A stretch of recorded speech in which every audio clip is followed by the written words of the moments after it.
నేను రామ్ చరణ్కి వరుస బాబాయ్ అయినా కానీ నా చిన్నప్పటి నుంచి నేను అన్నయ్య దగ్గర ఉండటం వల్ల, వాడు చిన్నప్పటి నుంచి నా ముందే పుట్టి పెరగటం వల్ల వాడు నాకు ఒక చిన్న తమ్ముడుగా అనిపిస్తాడు.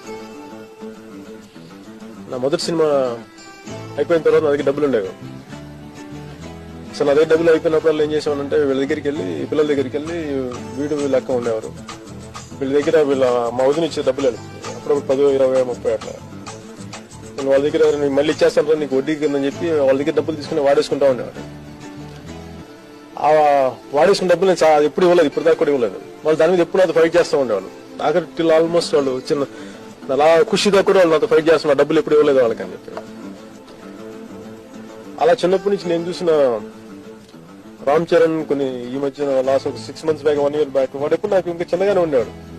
సడన్ గా వాడిని హీరో చేస్తున్నారు, ఇట్లా జగన్ దర్శకత్వంలో ఇలా దత్తుగా ప్రొడ్యూస్ చేస్తున్నారు అనగానే ఆనందం వేస్తుంది. వీడి హీరో ఇక్కడ ఎప్పుడైనా అని కూడా అనిపించింది.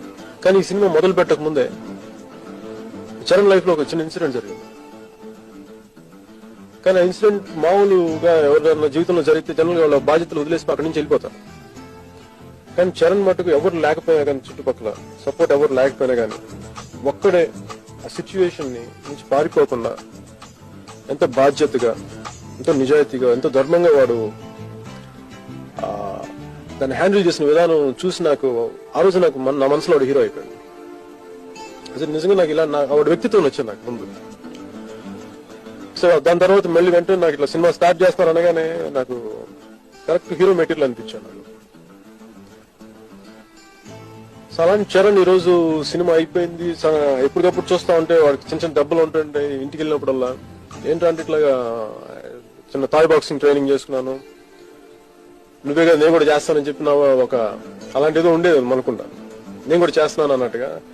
సో వాడు పాపం థాయ్ బాక్సింగ్ నేర్చుకొని ఎంతో చాలా కష్టపడి బాడీ బిల్డింగ్ చేసుకుంటూ, బాడీ బిల్డప్ చేస్తూ ఆ సినిమాకి